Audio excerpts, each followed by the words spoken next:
Already একটা ব্যবসা শুরু করেছি, খুব ভালো যাচ্ছে আলহামদুলিল্লাহ। ব্যবসা?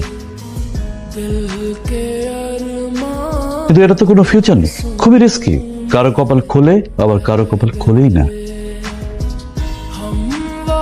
চাটা খেয়ে যেও। আঙ্কেল আমাদের শেষ। তোমার সাথে আমার কথা শেষ। এবার বক্তব্য রাখবেন আমাদের আজকের সভার প্রধান আকর্ষণ, যার সাফল্যের কথা শুনে আমাদের তরুণ প্রজন্ম অনুপ্রাণিত হতে চায়। তিনি আর কেউ নন, আমাদের সকলের প্রিয় জনাব মাহির চৌধুরী। আমাকে কি একটু নার্ভাস দেখাচ্ছে? নার্ভাস দেখাচ্ছে কিনা জানি না, তবে আমি একটু নার্ভাস। আমার গত 6 বছরের ছোট্ট একটা ক্যারিয়ারে আমি কখনো কোনো সম্বর্ধনা অনুষ্ঠানে যাইনি, তবে আজ কেন আমি এই অনুষ্ঠানে আসলাম? শুধুমাত্র আমি ইউনিভার্সিটির স্টুডেন্ট এটা বলেই না, এখানে আসার আরেকটা কারণ বলতে পারেন আপনারা সবাই তরুণ। এই কারণে কোনো ভুলভাল কিছু বললে বিপদে পড়তে হবে না।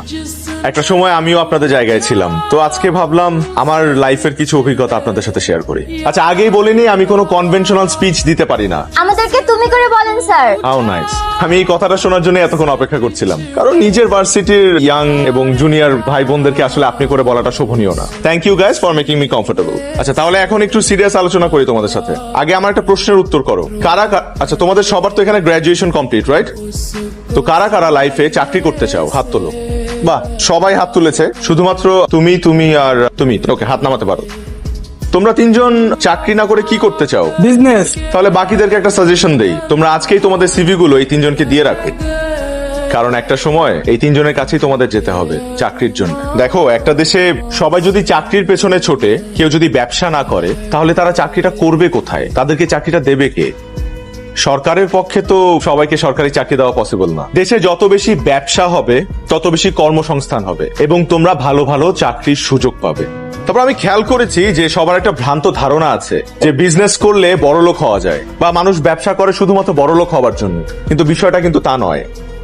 ব্যবসা না করলে নতুন আইডিয়াস জেনারেট হবে না, আর নতুন আইডিয়াস জেনারেট না হলে দেশের ইকোনমি বা দেশকে উন্নয়নের শীর্ষে আমরা নিয়ে যেতে পারবো না। তো এই কারণে বলছি যে সবাই চাকরি করো না, মাথা থেকে ভূত ছেড়ে ফেলো, উদ্যোক্তা হও।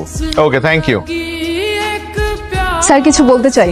হ্যাঁ, বলো না। আমরা আসলে আপনার সাকসেসের গল্পটা শুনতে চাই। এই পর্যায়ে পৌঁছানোর পিছনে আপনার স্ট্রাগলের গল্পটা আমরা একটু জানতে চাই। আমার গল্প?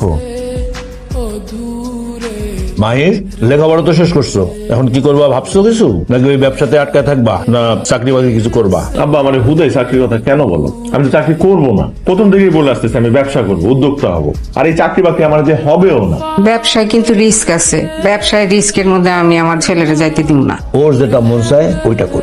কি ব্যবসা করবা কিছু ভাবছো?